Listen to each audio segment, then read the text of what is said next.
Assalamualaikum warahmatullahi wabarakatuh. Kembali lagi kawan di Legenda Catur Dunia. Masih dari Global Chess League matchday keempat kawan. Dimana tadi kita sudah melihat permainan Magnus Carlsen saat kalah menghadapi MVL dalam permainan endgame benteng versus benteng. Kali ini kita akan melihat permainan MVL lagi saat menghadapi VC Anand di match 11. Di match 11 ini kawan, tim MVL ini menang atas tim VC Anand dengan skor 11-6. Walaupun sempat dikalahkan oleh Anand di papan 1 ini kawan, tapi pemain yang lain memetik kemenangan saat pegang hitam. Kristyuk pegang hitam mengalahkan Richard Rapport dan juga Dronovali mengalahkan Bela saat pegang hitam kawan. Dan langsung saja kita melihat permainan MVL versus VC Anand yang saya pilih untuk kita otak-atik langsung ke papan analisis. Anand pegang putih mengawali dengan pion E4, pion E5. Mereka bermain dengan Petrov defense kawan. Dan jalur klasikal dipilih oleh Anand. Tapi selepas kuda hitam ambil pion E4 ini, Anand tidak melanjutkan pilihan utamanya dengan pion D4. Bermain dengan gajah D3. Millennium Attack dipilih oleh Anand. Variasi yang sama dipilih Magnus Carlsen kemarin lusa saat menghadapi Ian Nepomniachtchi. Di mana saat itu kawan, Ian Nepo melanjutkan dengan pion D5, Carlsen menteri E2, gajah E7, Ian Nepo mengorbankan satu pion pusat agar tetap masih bisa bermain dengan sepasang gajahnya, tapi ujung-ujungnya permainan remis juga kedua pemain. Di sini rokade dipilih oleh Anand kawan, ataupun kalau kalian di posisi seperti ini ingin memilih jalur utamanya bukan pion D5 kawan. Yang paling populer kuda ini mundur ke peta F6.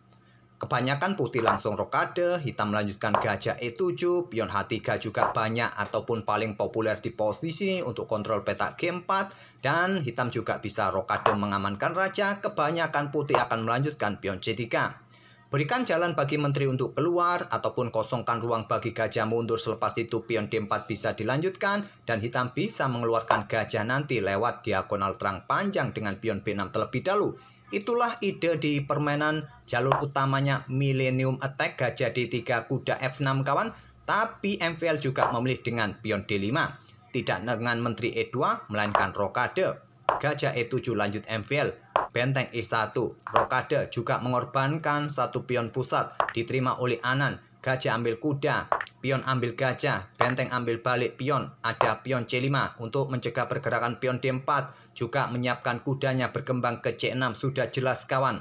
Kuda C3, kuda C6, ada pion D3, pion B6 untuk perkuat rantai pionnya kawan dan kosongkan ruang bagi gajah di diagonal terang panjang nanti. Gajah F4, gajah B7. Di sini benteng mundur ke E1 menghindari discover. Ada kuda D4, pertukaran kuda diambil balik oleh pion. Memang terlihat mengambil balik menggunakan pion ini malah memperlemah konstruksi pion kawan, membuat pion terpisah di lajur pusat. Tapi kedepannya mau tidak mau putih ini juga harus mengadu pion C-nya kawan terhadap pion hitam D4. Artinya beberapa langkah berikutnya ya sudah tidak mempunyai kelemahan pion lemah di lajur pusat yang terpisah seperti ini. Kuda E4, ada benteng C8, menekan pion agar menteri tidak meninggalkan pionnya kawan. Pion F3 dipilih oleh Anand untuk blokade diagonal terang, juga perkuat posisi kudanya. Kalau ada pion F5, kuda punya opsi ke G3, ke F2, ke D2 kawan. Di sini menteri naik ke D7, koneksikan dua bentengnya. Menteri putih juga naik ke D2, benteng C6 untuk coba ditumpuk. Mungkin di langkah berikutnya pressure pion C2 ini kawan. Di sini menteri F2, pion F5 ganggu kuda. Kuda memilih mundur ke G3, gajah H4, pin kuda. Menteri bergeser ke D2, ada pion H6. Berikan ruang bagi raja di baris belakang kawan. Ataupun juga untuk dukungan bagi pion G-nya, kita lihat saja. Menteri B4 melepaskan pion C2-nya kawan. Ini adalah pion racun. Tentu kalau diambil oleh benteng, benteng akan jatuh kawan. Menteri B2 skak. Oleh karena itu tidak ambil pion, memilih dengan benteng C5. Ini juga untuk blokade diagonal gelap yang tidak memberikan kesempatan benteng ini diangkat naik kawan, walaupun masih ada gajah di sini. Benteng E2, proteksi pionnya juga opsinya ditumpuk di lajur E. Pion G5, gajah bergerak ke E5, coba ambil pion. Pion F4 ancam kuda, gajah ambil pion D4 membuat langkah pengorbanan kuda, tapi di sini pion A5 balasan dari MVL. Pilihan terbaik adalah menerima pengorbanan kuda ini kawan. Pion ambil kuda G3 dan selanjutnya di sini gajah ambil benteng C5. Kalian lanjutkan pion pukul pion terlebih dahulu atau pion ambil gajah terlebih dahulu, terserah. Setelah diambil balik oleh menteri baru pion pukul pion skak kawan diambil oleh raja dan seterusnya. Pilihan terbaik seperti itu, ambil langsung kuda G3 tapi memilih menyerang menteri dengan pion A5. Menteri B3 skak di sini blokade oleh gajah D5, pion C4 kawan, dan di sini gajah ambil pion C4 sama-sama membuat langkah pengorbanan. Tapi kalau diterima langsung oleh pion kawan, ya gajah ini jatuh kawan, temponya skak, nanti putih juga kehilangan kuda yang ada di peta G5, putih bisa kalah. Pilihan terbaik dipilih oleh Anan dengan langkah menteri bergeser ke C3 terlebih dahulu. Dan di sini ada benteng D5. Pada posisi ini mungkin kalian akan bingung menentukan langkah terbaik apa yang bisa diambil oleh hitam kawan. Menyelamatkan gajah kah, benteng kah, ataupun juga ambil kuda di peta G3. Pilihan terbaik tadi adalah benteng D5 kawan. Tak perlu saya tunjukkan kalau ambil kuda nanti efeknya apa, gajah menghindar efeknya apa, bisa kalian otak-atik beberapa langkah sudah jelas nanti hasilnya seperti apa. Langsung saja ke langkah hasilnya dengan benteng D5, serang gajah, serang pion kawan, dan gajah ke F6. Berikan dukungan bagi benteng ke baris ke-7 dan ancaman skak windmill attack bisa terjadi.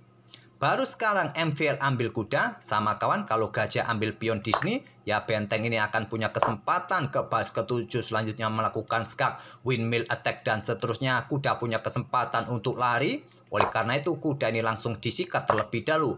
Pion F ambil kuda G3, tetap benteng E7 dimainkan oleh Anan, dan peta yang bagus bagi menteri adalah peta F5 kawan, tapi memilih peta D6.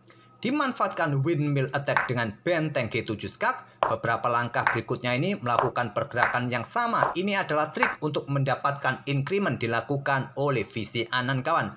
Tapi selepas raja bergerak ke G8 tidak melakukan skak lagi kawan, tapi dengan gajah E7.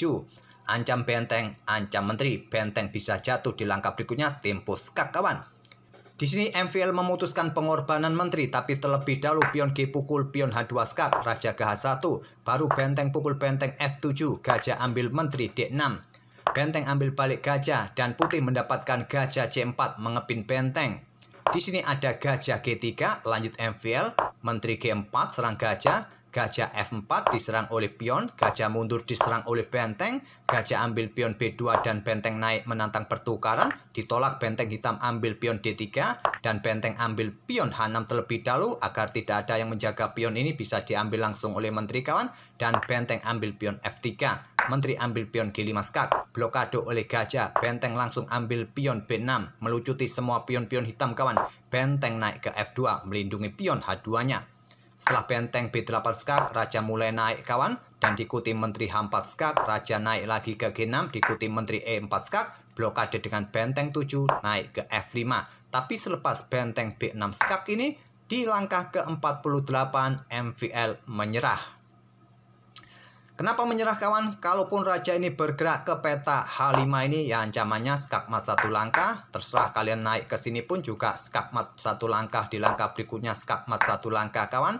Dan ini akan memaksa raja ini akan bergerak ke peta terang kawan kalau dilanjutkan. Kalaupun ke peta terang ini ancaman skakmat juga lebih cepat kawan. Menteri ke sini pun skak diikuti benteng B8 skakmat. Dan yang paling logis untuk membuat panjang sedikit permainan adalah raja bergerak ke peta H7. Tapi di sini nanti benteng ini akan bergerak ke peta B5 untuk menekan benteng yang di sini kawan. Kalau raja bergerak ke sini, benteng pukul benteng diambil balik oleh benteng. Selanjutnya pion didorong, benteng ini juga jatuh di langkah berikutnya. Oke, tak perlu kita perpanjang lagi, kita sudahi game ini kawan. Oke, itulah kawan permainan yang terbilang kompleks tadi di middle game kawan, dengan langkah pengorbanan menteri yang sia-sia dari MVL. Posisinya memang sangat kolaps kawan. Semoga tadi permainan dari Anan bisa jadi bahan referensi kalian dalam permainan Petrov Defense kawan, terutama dalam permainan Millennium Attack dengan gajah D3. Bisa kalian coba dengan variasi ini. Variasi ini juga dimainkan Carlsen kemarin lusa menghadapi Iani Punyaji. Oke, semoga permainan kedua pemain bisa menghibur kalian dan kita akan bertemu di video-video berikutnya. Jangan lupa subscribe ataupun like video kami kawan untuk membantu channel kami untuk cepat berkembang. Terima kasih. Wassalamualaikum warahmatullahi wabarakatuh.